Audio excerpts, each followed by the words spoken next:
भय नहीं करो। आनंद वचनामृतम चतुर्थ खंड। यतो वाचो निवर्तन्ते अप्राप्य मनसा सह आनंदम ब्रह्मणो विद्वान न विभेति कुतश्चन। जिसको खोजने जाने पर वाक्य मन के साथ लौट आता है, अर्थात वाक्य जिसे नहीं पकड़ सकता है, मन जिसको नहीं पकड़ सकता है, उन्हीं आनंद स्वरूप ब्रह्म को, उन्हीं परम पुरुष को जिसने जाना है, वह किसी से भी भयभीत नहीं होता है। मनुष्य के अनेक शत्रुओं के बीच एक बड़ा शत्रु है भय।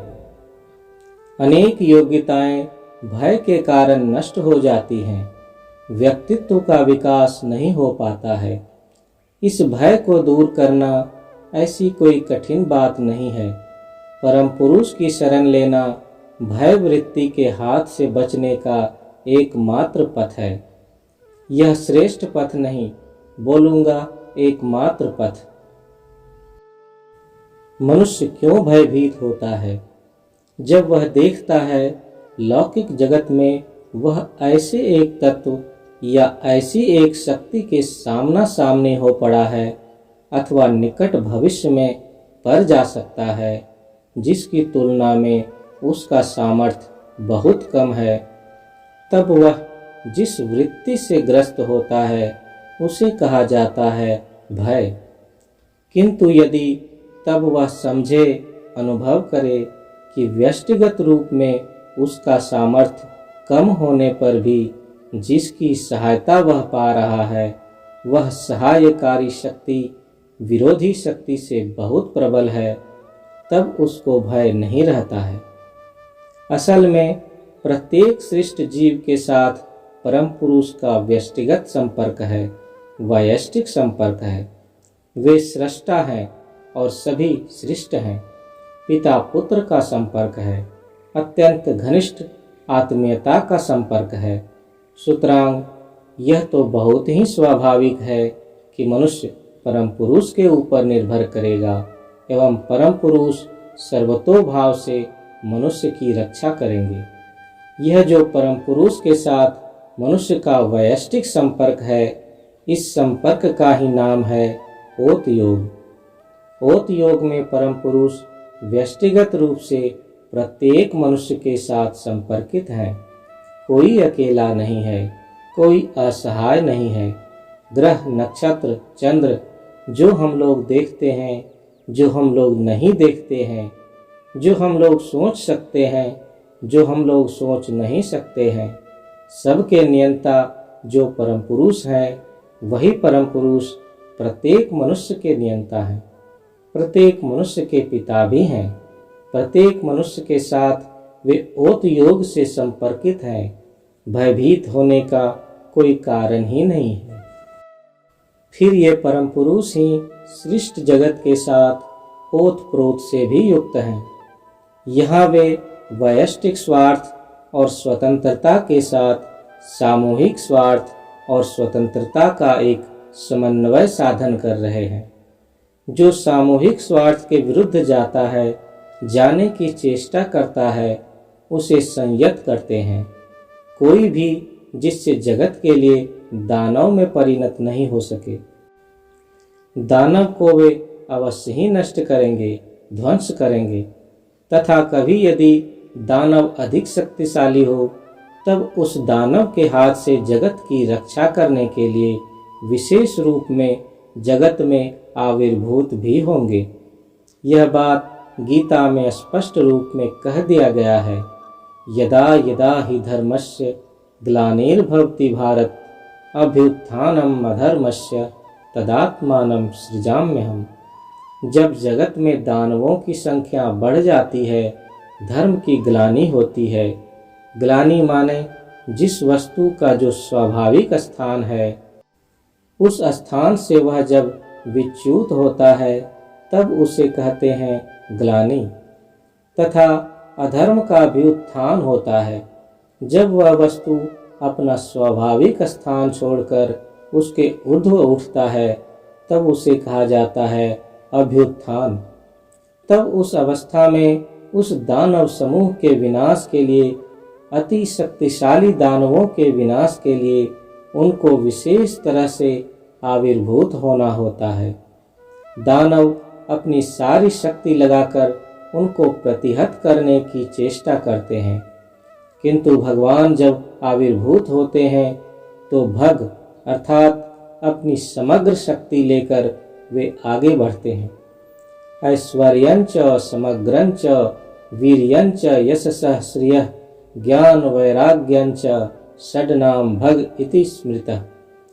भग माने जितने प्रकार के ऐश्वर्य हैं, अनिमा, लघिमा, गरिमा, अंतर्यामित्व इत्यादि, लोगों के मन में घुसना, सूक्ष्मत्व, कहाँ क्या हो रहा है यह जानना, सर्वज्ञता इत्यादि गुण रहते हैं। और रहता है पौरुष, प्रताप और यश। यहाँ ध्रुवीकरण का प्रश्न आता है। यश और अपयश दोनों यश हैं, अर्थात पृथ्वी का ध्रुवीकरण हो जाता है। एक दल कठोर रूप में समर्थन करेगा, कठोर रूप से यश गाएगा, और एक दल भीषण रूप से विरोधिता करेगा, अपयश गाएगा। और अंतिम है श्री। श्री माने आकर्षण शक्ति, जिससे लोग पास दौड़ कर जाते हैं, जाने या अनजाने दौड़ कर जाएंगे ही। श्री शब्द आया है तालव्य श और र, इन दोनों अक्षरों की सहायता से। तालव्य स है रजोगुण का बीज मंत्र और र है शक्ति का बीज मंत्र, अर्थात जिसके मध्य अफुरंत कर्मैषणा, अफुरंत कर्म तत्परता है और साथ ही रजोगुनी शक्ति भी। श और र मिलकर हुआ श्री। और है ज्ञान तथा वैराग्य।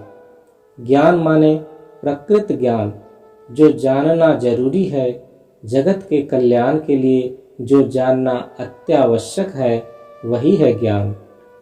वे है सर्वज्ञ, तत्र निरतिशयम् सर्वज्ञ बीजम। और वैराग्य अर्थात किसी भी वस्तु का रंग जिसके मन पर छाप नहीं छोड़ सकता है, जो किसी से भी प्रभावित नहीं होता है, किसी के द्वारा भी परिचालित नहीं होता है, उसे कहा जाता है अपरामृष्ट। वे सब कुछ के द्वारा ही अपरामृष्ट हैं। ये गुण जिनके हों उन्हें कहा जाता है भगवान।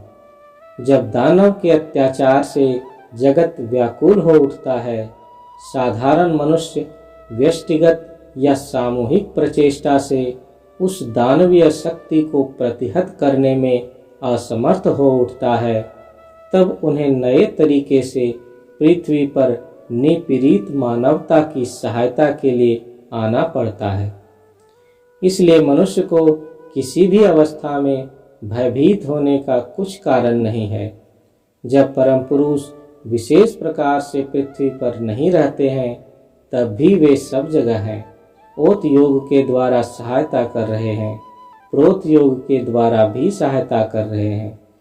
और जब विशेष तरीके से पृथ्वी पर आने की आवश्यकता होती है, जैसे शिव के आने की आवश्यकता हुई थी, जैसे कृष्ण के आने की आवश्यकता हुई थी, तब मनुष्य उन्हें स्थूल रूप में ही निकट पा जाता है। यही है नियम। अतः मनुष्य भय क्यों करे? वे कौन है? तम ईश्वराणाम परमं महेश्वरम, तम देवतानां परमंच दैवतम, पतिम पतिनां परमं परस्ताद, विदाम देवम भुवनेश मीडियम। ईश्वर का अर्थ है नियंता, सब कुछ के नियंत्रक हैं। छोटी बड़ी सभी वस्तु को ही एक नियंता की आवश्यकता होती है। नियंता आवश्यक होता है। यहाँ कहा गया है तम ईश्वराणाम परमं महेश्वरम। जगत में छोटे बड़े मध्यम अजस्र नियंता हैं।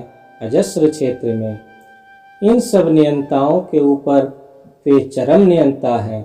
वे ही महेश्वर हैं, ईश्वरों के ईश्वर महेश्वर।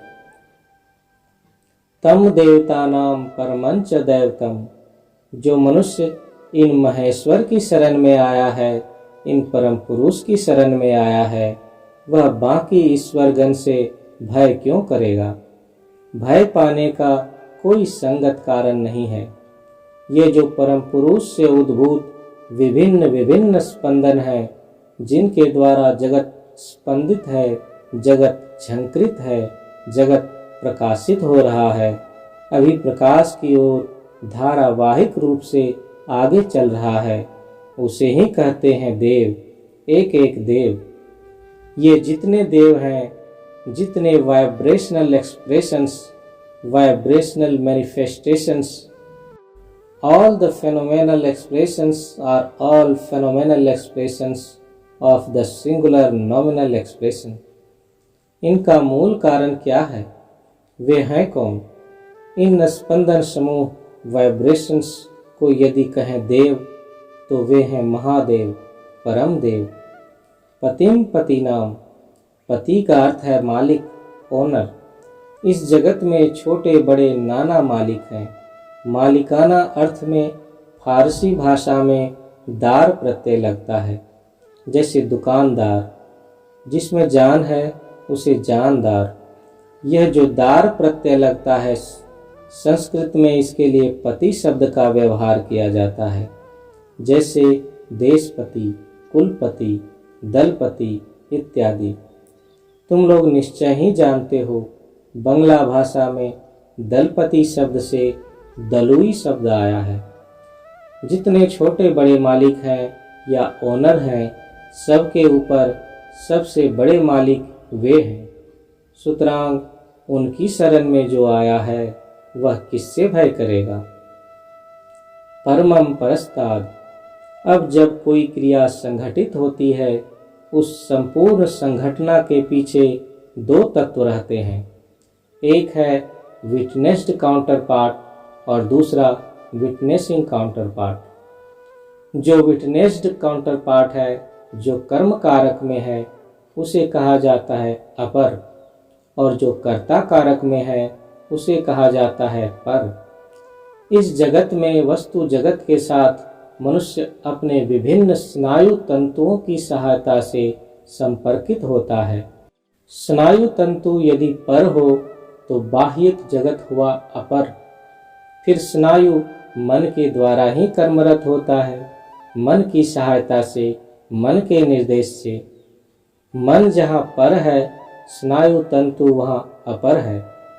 फिर मन जहाँ अपर है, आत्मा वहाँ पर है। फिर आत्मा जहाँ अपर है, परम पुरुष वहाँ पर है।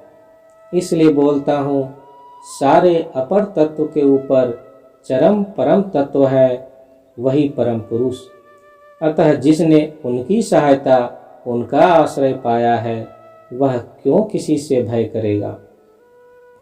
मनुष्य को यदि जानना ही हो तो एक को जानना है। Know one know all. If you want to know all, know one. एक को जानने से सबको जाना जाता है। हजार हजार पुस्तक पढ़कर मनुष्य तैयार नहीं होता है। मनुष्य तैयार होता है आत्मज्ञान के माध्यम से। इसलिए कहा गया है, विदाम देवम भुवनेश मीडियम। इस भुवन के जो ईश्वर हैं, ब्रह्मांड के जो चरम तथा परम कारण तथा नियंता हैं, उन्हीं भुवनेश को, उन्हीं लॉर्ड ऑफ द लॉर्ड्स को जानने की चेष्टा करनी होगी, और किसी को नहीं। उनको जानने से ही सब कुछ जाना जाता है। वे हैं भुवनेश मीडियम, वे हैं सबके पूजनीय। उनकी उपासना करने से ही मनुष्य की स्वार्थ सिद्धि होगी। इसे छोड़ अन्य कोई पथ नहीं है। नान्यः पंथा विद्यते अयनाय।